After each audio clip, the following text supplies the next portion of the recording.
सारे नारियल झूल रहे थे। हाँ बेटी, वो नारियल का पेड़ है और देखो फल भी लगे हुए हैं। मम्मा, क्या वो हमारा घर बन सकता है? मीनू थोड़ी सोच में पड़ी, पर नैना तो पहले ही निश्चय कर चुकी थी। मैं देख कर आती हूँ मम्मा।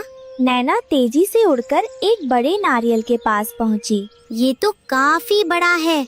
उसने अपनी तेज चोंच से धीरे धीरे नारियल के कठोर खोल में छेद बनाया। मम्मा, मैं अंदर जा रही हूँ। नैना नारियल के अंदर फुटक गई और आराम से बैठ गई, जैसे एक छोटा घर मिल गया हो। मम्मा, ये तो बहुत सुरक्षित लगता है और अंदर बहुत जगह है। बेटी, क्या इसमें मेरे लिए भी जगह है? क्यों नहीं, आप भी आ जाइए। हम दोनों यहाँ आराम से रह सकते हैं। मीनू धीरे से नारियल के छेद से अंदर घुसी और दोनों एक दूसरे से सटकर बैठ गईं। सूखी लकड़ियाँ नहीं मिली, लेकिन यह घर मजबूत भी है और सुरक्षित भी। जंगल की शाम ढलने लगी। दोनों छोटी चिड़ियाँ आराम से सो गईं। रात गहराने लगी। आसमान तारों से भर गया और मीनू और नैना मीठी नींद में खो गई। सुबह जल्दी ही कौवों की काव ने जंगल को जगा दिया।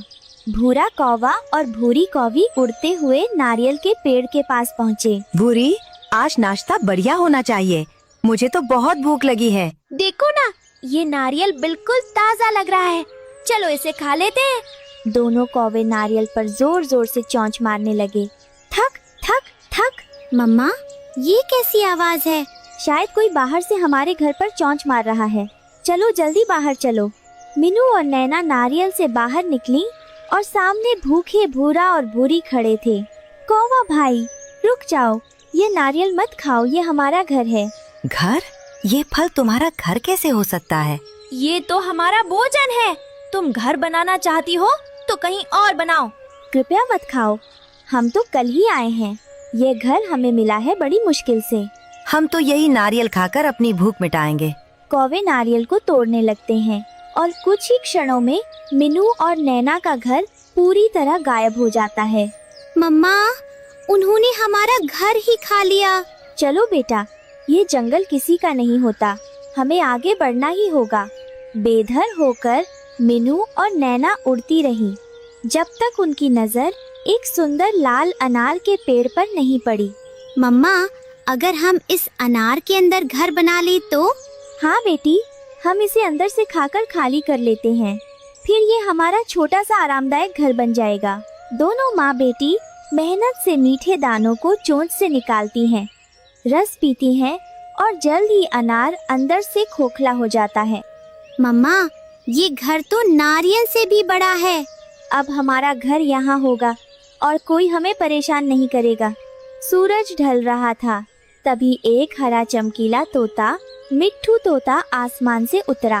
ओहो, अरे चिड़िया बहनों, तुम दोनों अनार से बाहर निकल जाओ, मैं इसे खाने आया हूँ। तोते भैया, ये अनार अब हमारा घर है, हम इसे छोड़ नहीं सकते। हमने इसे अंदर से पहले ही खा लिया है, अब ये हमारा आशियाना है। मैं इसका रस नहीं, छिलका खाता हूँ, जल्दी बाहर निकलो। मीनू और नैना ने मन नहीं बदला। गुस्से में हम कहीं नहीं जाएंगे, तुम जाओ। ठीक है, मैं अभी कौवों को बुला कर लाता हूँ। तोता गुस्से में उड़ गया और कुछ देर बाद लौट आया, भूरा और भूरी दोनों के साथ। अरे अरे, फिर से तुम। कभी नारियल कभी अनार, अब तो बात बढ़ गई है। चिड़िया सीधे से अनार से बाहर आएगी या लगाऊं एक दो? तुम हमें कहीं भी रहने नहीं देते। हम जहाँ घर बनाते हैं तुम वहाँ पहुँच जाते हो, और अगर दोबारा किसी फल को घर बनाया तो हम तुम्हें जंगल से बाहर निकाल देंगे। दूरी हुई मीनू और नैना सिसकती हुई अनार से बाहर निकल आती है। अब हम कहाँ जाएंगे मम्मा? हमारा कोई ठिकाना नहीं। चलो बेटा, इस जंगल के पहाड़ों की तरफ चलते हैं, जहाँ हर मुश्किल का सामना किया जाता है। हम हार नहीं मानेंगे। एक साफ सुबह थी, सूरज ऊपर चमक रहा था